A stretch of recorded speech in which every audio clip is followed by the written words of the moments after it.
അസ്സലാമു അലൈക്കും. ഇന്ന് ഞാൻ വന്നിട്ടുള്ള ഒരു ബീഫ് ഫ്രൈ ചെയ്യാനാണ്. ബീഫ് ഞാൻ 1.5 കിലോ ബീഫ് എടുത്തിട്ടുണ്ട്. ചെറിയ പീസായിട്ട് കട്ട് ചെയ്ത് എല്ലാം കഴുകി റെഡിയാക്കി വെച്ചിട്ടുണ്ട്. ഇനി നമുക്കതിലേക്ക് മസാലയൊക്കെ ചേർക്കാം. 1 ടേബിൾ സ്പൂൺ മഞ്ഞൾപ്പൊടി ചേർത്ത് കൊടുക്കാം. 3 ടേബിൾ സ്പൂൺ മുളക് പൊടി ചേർത്ത് കൊടുക്കാം. എരിവ് കുറഞ്ഞ കാശ്മീരി മുളക് പൊടിയാണ്. 3 ടേബിൾ സ്പൂൺ ചേർത്ത് കൊടുക്കാം. നമുക്ക് 1 ടീസ്പൂൺ കുരുമുളക് പൊടിച്ചത് ചേർത്ത് കൊടുക്കുക. 1/2 ടീസ്പൂൺ പെരിഞ്ചീരകം പൊടിച്ച് ചേർത്ത് കൊടുക്കുക. ആവശ്യത്തിന് ഉപ്പ് ചേർത്ത് കൊടുക്കുക. ഇനി നമുക്ക് നല്ല രീതിയിലൊന്ന് വരവിയെടുക്കാം.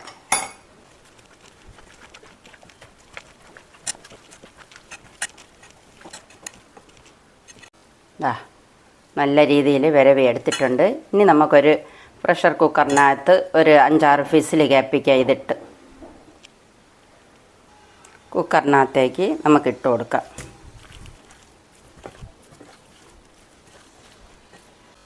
വെള്ളമൊന്നും ചേർക്കാതെ നമുക്ക് വിസിൽ കേൾപ്പിക്കാം.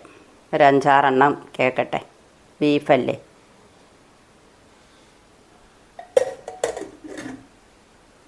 ഇനി നമ്മൾ ഇതിലേക്ക് ചേർക്കുന്ന ഒരു 500 ഗ്രാം ഉണ്ട്. ചെറിയ ഉള്ളിയാണ് ഞാൻ എടുത്തിരിക്കുന്നത്.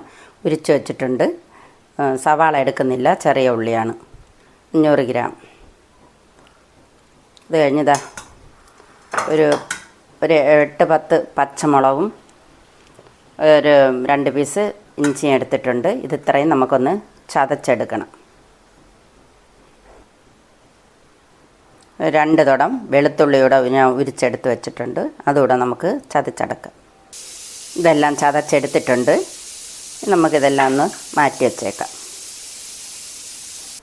ഞാനൊരു ഫ്രൈ പാൻ വെച്ച് കൊടുത്തിട്ടുണ്ട്. അതിലേക്ക് നമുക്ക് കുറച്ച് വെളിച്ചെണ്ണ ഒഴിച്ച് കൊടുക്കാം.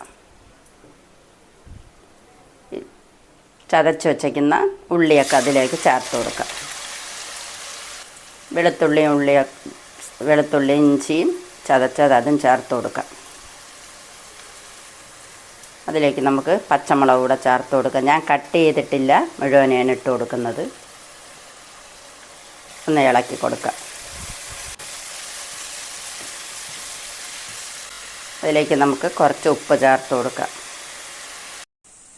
തക്കോലവും ഗ്രാമ്പും ഇട്ട് കൊടുത്തിട്ടുണ്ട്. ഇനി വീഡിയോ ഓണാക്കാൻ വിട്ടുപോയി. ഇനി നമ്മൾ നല്ല രീതിയിലൊന്ന് ഇളക്കി കൊടുക്കാം. ഉള്ളിയെല്ലാം നല്ല ബ്രൗൺ കളറായിട്ടുണ്ട്. ഇനി നമുക്കതിലേക്ക് കുറച്ച് മസാല ചേർത്ത് കൊടുക്കാം. 1 ടീസ്പൂൺ മുളക് പൊടി ചേർത്ത് കൊടുക്കാം. 1/2 ടീസ്പൂൺ പെരിഞ്ചീരകപ്പൊടി ചേർത്ത് കൊടുക്കാം. 1/4 ടീസ്പൂൺ കുരുമുളക് പൊടിച്ചത് ചേർത്ത് കൊടുക്കാം. 1/4 ടീസ്പൂൺ മഞ്ഞൾപ്പൊടി ചേർത്ത് കൊടുക്കാം. ആവശ്യത്തിന് ഉപ്പൂടെ ചേർത്ത് കൊടുക്കാം. നല്ല രീതിയിലൊന്ന് മിക്സാക്കി എടുക്കാം. ഇതിലേക്ക് നമ്മൾ 1 പിടി കറിവേപ്പില ചേർത്ത് കൊടുക്കാം. കുറച്ച് മല്ലിയിലൂടെ ചേർത്ത് കൊടുക്കും. നമുക്കൊന്ന് മിക്സാക്കി എടുക്കാം. ബീഫ് ഫ്രൈൻ്റെ മസാലയൊക്കെ റെഡി ആയിട്ടുണ്ട്. ഇനി നമുക്ക് ഈ വേവിച്ച് വെച്ചേക്കുന്ന ബീഫ് അതിലേക്ക് ഇട്ട് കൊടുക്കാം. ഒന്ന് നല്ല രീതിയിലൊന്ന് ഇളക്കാം.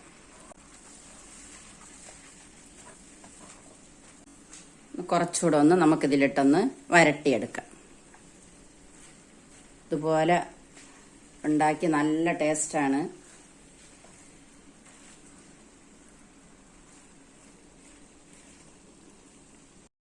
ബീഫ് ഫ്രൈ എല്ലാം റെഡി ആയിട്ടുണ്ട്. അടിപൊളി ഫ്രൈ ആണിത്.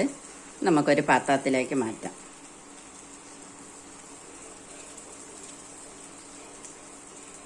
നമുക്ക് ഈ പാത്രത്തിലേക്ക് മാറ്റാം.